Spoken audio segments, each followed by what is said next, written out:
Lovecraft Country. What is this show? So it's an HBO series, which means it has a lot of money behind it. It's got a lot of big names attached to it. The biggest of all, arguably being legendary author H.P. Lovecraft. So does the show have anything to do with H.P. Lovecraft? Is it inspired by his writings? Is it directly adapted from his writings? Is it just loosely interpreted from his... It has nothing to do with H.P. Lovecraft.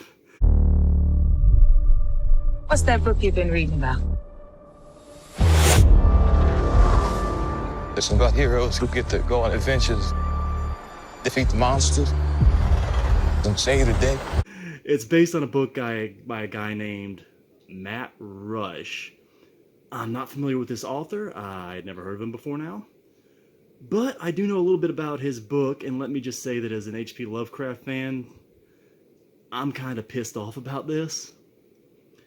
So I can't say that this show's going to be good or bad. I haven't seen it. I don't know that anybody's seen it.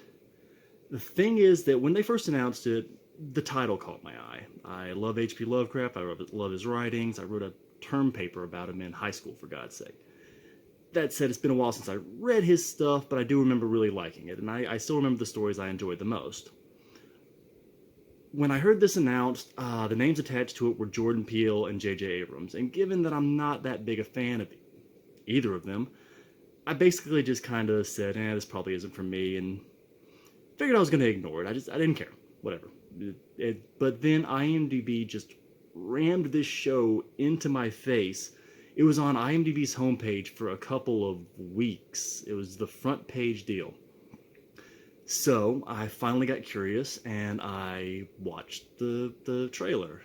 After watching the trailer, my thought was, why the hell is this called Lovecraft Country? I really thought that it was just unrelated completely. Like, it just had nothing to do. Even though I thought the original announcement said it was inspired by the works of, my thinking was that I had misread it or misremembered it, because I saw no H.P. Lovecraft in the trailer that I saw, the teaser. I guess it was probably a teaser. So I finally got curious and I actually did a little bit of research and found out what this thing is about. Now, obviously, H.P. Lovecraft is more than Cthulhu. Cthulhu is actually a minor part of a larger mythos, and even then the mythos don't carry through all of his writing. There are absolutely standalone Lovecraft stories. I mean, not even every H.P. Lovecraft story is a horror story. He actually got more into fantasy as he got older, and he kind of disavowed his earlier horror stuff. I prefer the horror stuff, but I'm a horror fan, so, that is what it is. But this book, if you watch the trailer, what you see is exactly what you get.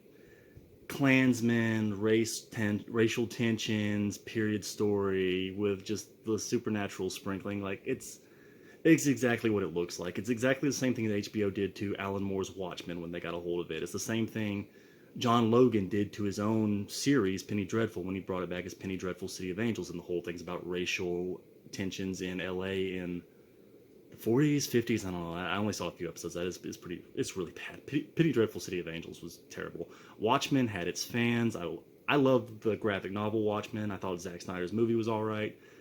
I fucking hated that show. Now, I only got through the first few episodes, and everyone says it gets great towards the end. Fine. I'm not spending 5 hours of my life to watch crappy TV to get to the 3 or 4 hours of good TV at the end, because I think it was only like 8 episodes. And that shit... I'm not getting into that. The show has its fans. I'm not one of them. Or what Jordan Peele did to The Twilight Zone, and as far as I can tell, nobody likes that. Nobody seems to like Jordan Peele's Twilight Zone. It has the lowest rating of any incarnation of The Twilight Zone. I believe it's the 4th one. And on IMDb, it has the lowest fan rating of all of them. So, what Lovecraft Country is it's based on a novel by a guy named Matt Rush. And the book...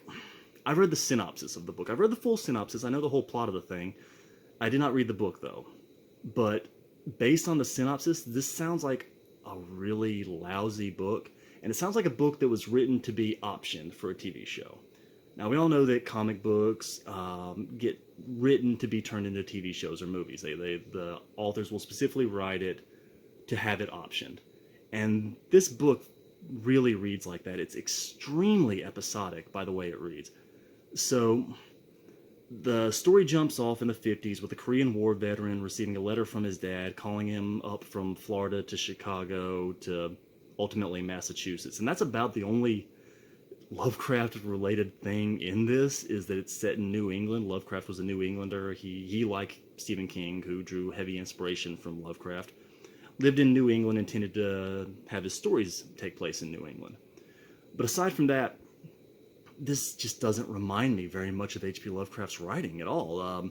So it ultimately, like I said, this book is like a short story collection. It's these series of unrelated little, episodes, chapters, whatever you want to call them, where just something happens, and each one is obviously supposed to be kind of metaphor for some racial tension in America. And it's all black and white, because that's all we ever talk about in this country anymore, is black and white. Latin people, Asian people, they don't exist. So these guys, they go to Massachusetts looking for a lost relative, and they find that a white cult of magicians is planning to sacrifice him. And the leader of the cult is a guy named Caleb, who has been turned into a woman in the TV show, which is the only real change I can see that the TV show made from the book. And it's kind of ironic that in a book this woke, they still ended up gender swapping one of the main characters. She's played by that actress. I think her name's Stacey Martin. She was one of the brides on Mad Max Fury Road, and then she was in that movie Valerie Harvest, that really weird movie with Carla Gugino. I don't know, the Marv's parole officer from Sin City, the one that was naked like all through the movie. So Just because they don't want you here doesn't mean you're not supposed to be. gotta get away. So yeah, the first story is the lead guy, Atticus, trying to rescue his dad, Montrose, from a cult of white magicians who want to sacrifice him to increase their power. The second story is Atticus's friend, Letitia, buying a building full of white people, like as tenants, like an apartment building, and they're all super racist against her. And then there's a ghost in that building too, just to kind of keep it within the confines of the genre, I guess. Next, there's a story about Atticus, the lead guy's aunt, who's really into science, and she likes to visit observatories, and she finds a machine that lets her travel into another world where, you guessed it, people are prejudiced against her because she's black. Then there's a story about Atticus's dad, the one they wanted to sacrifice to the devil. He has to trade a ledger that guarantees him slave reparations from the bad guy Caleb's family in exchange for a stolen book of magic. There's a story in which another relation of Atticus's, I believe it's his cousin, gets a magic potion from Caleb, the villain, throughout the whole thing, that allows her to turn white, but only briefly, so she ends up being kind of beholden to him, because she enjoys the peace and freedom that being white allows her, because people aren't racist against her, because in this book everyone's super racist all the time.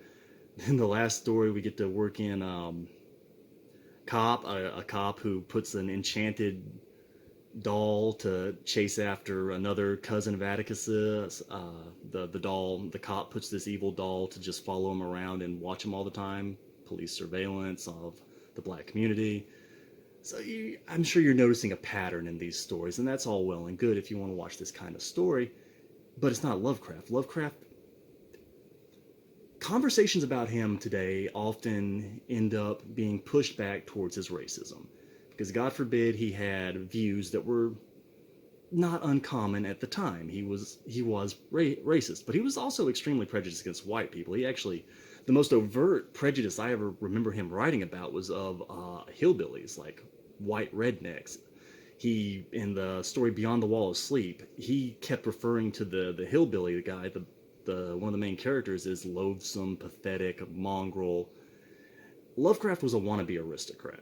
He wanted to present himself as a worldly, intelligent, upper-class person. He wasn't.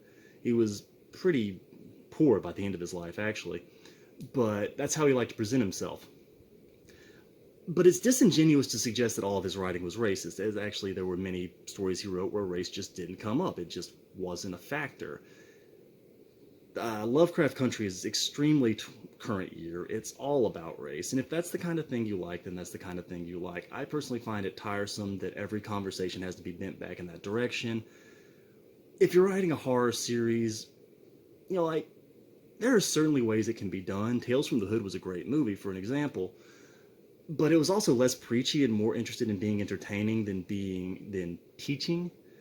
Lovecraft Country, I suspect, is going to be pretty hard to watch. I don't think Lovecraft fans are going to like it at all, because from what I can tell, it's basically scapegoating. It's using the term Lovecraft as an encompassing term for all racism, because that's his only legacy, I guess, according to them. It's ridiculous, and it's, in my opinion, both unfair and insulting to fans of the author to put his name in the title, draw basically nothing from his writings, and insult him at the same time. But, it's going to be well produced. HBO has ungodly amounts of money. Their shows really look better than any other provider's shows, and that includes Netflix. As much money as Netflix has, Netflix shows often look like TV shows. HBO shows look like movies. I have a friend who's a cinematographer, and he is in love with high production values. So this show will actually probably be like right up his alley, because he's looking more at production values than he is at storytelling. Now, that said, I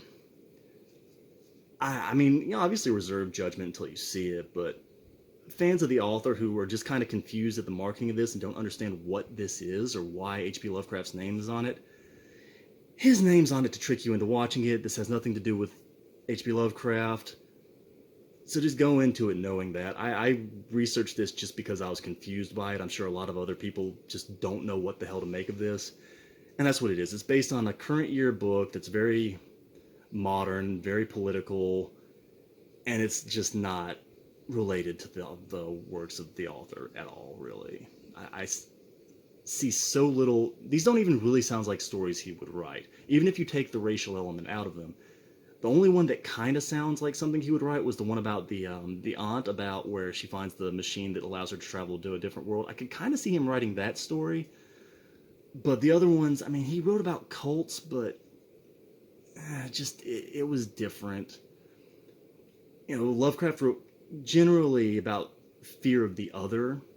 And that is actually also true of the stories. It's true that the story is about traveling, and Lovecraft's stories did tend to deal heavily with traveling, but that's still not a huge... His travelers were usually lone. They were usually isolated and completely out of their element. This guy has a whole support structure with him. He has friends going with him, family all over the place. In Lovecraft's writing, actually, family was usually the enemy. If he even bothered incorporating them, you couldn't trust anybody in those stories. So, yeah, I'm not excited about this. I might watch it. I'm currently at a location that has HBO, so it'll be free to me if I decide to look at it, but it's not something I'm excited about. And I basically just want to make people that don't really understand what's going on here aware of what HBO is doing, and basically they're tricking you. The book, yeah, it's a marketing gimmick, and in my opinion, it's an insulting one. But the show could be fantastic. I could be eating my words. This could be awesome. I don't know. I'm more talking about the connections it has to the author than the quality of the show itself. And the connections to the author are nil.